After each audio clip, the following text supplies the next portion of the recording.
morning, FABcasters. It's our bar with the surf time. I'm here in my wilderness place where I come and I stick my hands in the sand and I pray. And today it's the same thing as always. That I've been buried with Christ by baptism into his death. That I've been raised to the newness of life. And I shed off every weight that so easily entangles. I shed off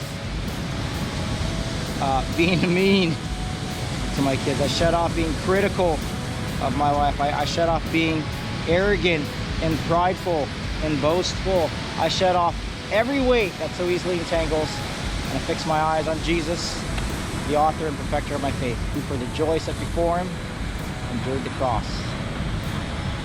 And I dedicate my head, my heart, my body to you, Lord. Lord? That was like Irish accent. Lord? I fix my eyes on Jesus. Alright, I got a good interview for you guys today.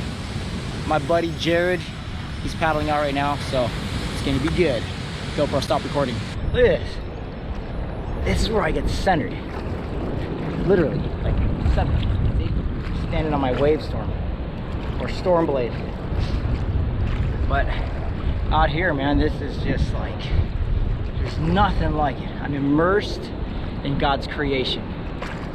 I think criminals who think they're big time, or, you know, anybody who thinks they're high and mighty, just come into the ocean.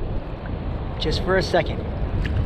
Just wade around in the water and you will see how finite you are. The ocean will humble you. It'll bring any man to his knees. And at the same time, it's beautiful and it's treacherous. And oh shoot, there's a wave coming. Hold on, watch it. Here we are doing our first podcast from the water with Jared Powell. Oh shoot, is this something? There we go. Oh my gosh! Oh dude! This is too fun! I gotta get down here.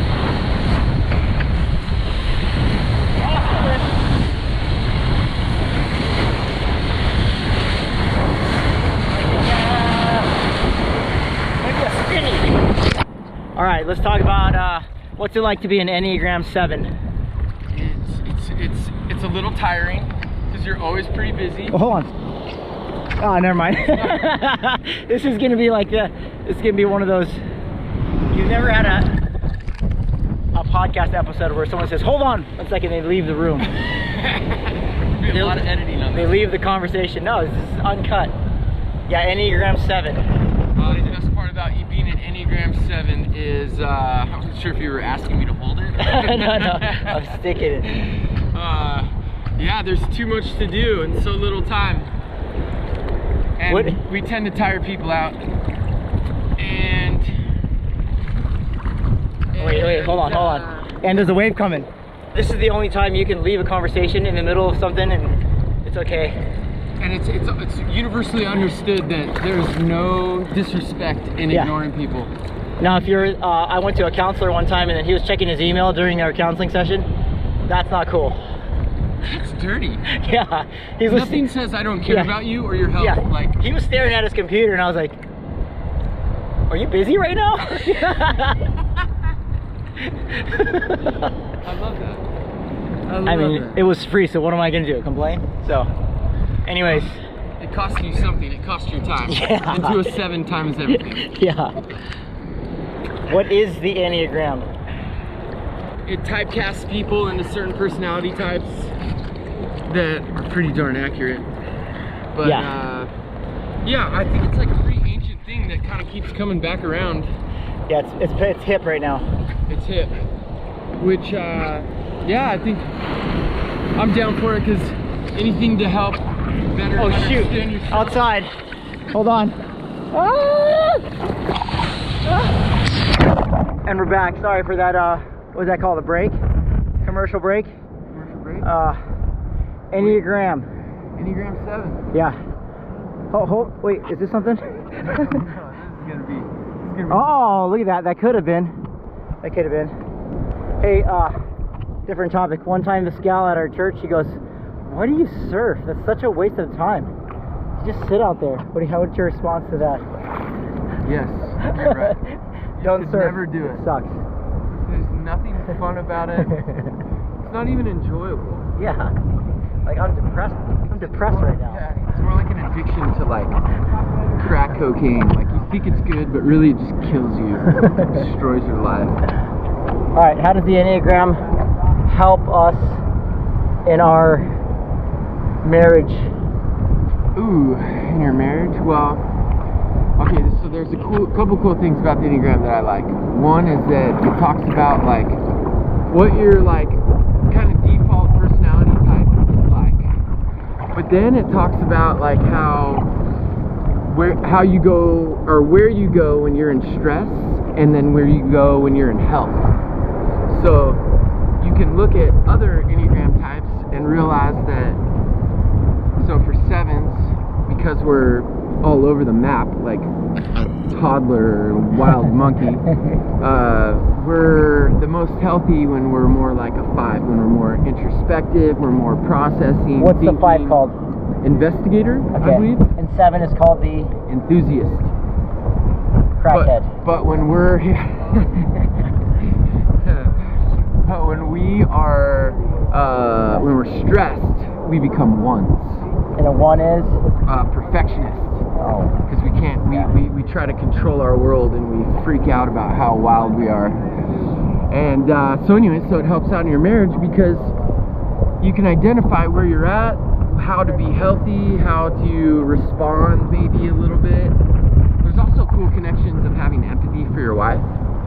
You know, so if your wife has a number, my wife's a 2. A helper. Yeah.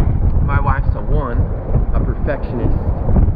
And 1s, what's interesting about when 1s are healthy, they look like 7s. Ah. So my wife, I think it has some attraction to me because she sees something that she needs in me. And 7s need a little bit of organization from time to time. Stuff about pastors being 7s. You're a 7. I'm a 7. My last pastor in Virginia was a 7. Because being a pastor is fun. Yeah. It is. Being a pastor. It's a good time, and I don't know. We enjoy life, and I think the people who are, well, I don't know if this is like condescending to say, but if you're smart enough to realize that God's behind it all, you know, it's pretty easy to worship Him when you're having fun. And yeah. so maybe there's a little bit of wanting to return the glory, or maybe God's just like, you guys are so dumb that if I don't pull you into my church, you won't have a career or a life. So I don't know. Thank God for that. Yeah, something like that. How does Enneagram help in parenting? How does Enneagram help in parenting? Well, I guess if you can kind of identify, I mean, it's not an exact science, but if you can kind of understand what your kids are, which is kind of hard to do. I think they even have like Enneagram kid tests. Oh yeah, online. Yeah, I mean, it all comes back to the same thing, right? Of like understanding yourself, understanding other people, like helps you to have more empathy, helps you to understand their needs, how to connect with them, interact with them, all that stuff. What do you got 3? You got 3 boys, right? What are their numbers if you were to guess? Nolan is an 8, wing 7. 8 is the Challenger. Oh yeah, that's right. Not a military guy's 8. Yeah. He's a little Trumpy. Oh yeah, President Trump's the 8. Yeah. Allegedly, I don't know if he ever took the test, but we typecast people. Yeah. Okay, I'm paddling for this. Hold on. Hold that thought. Yeah, Enneagram types. It's pretty awesome because when you realize what you're, and we're not labeling anybody like you're a 7, but I am a 7, and under stress I go to 1, as Jared said.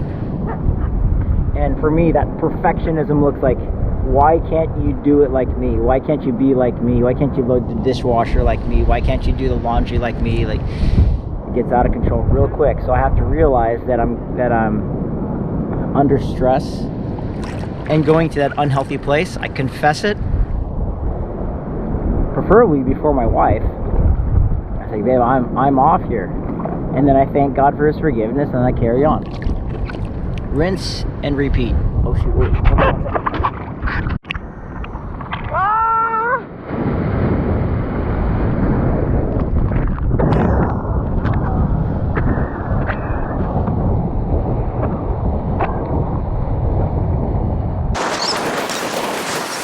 Thanks for tuning in, folks.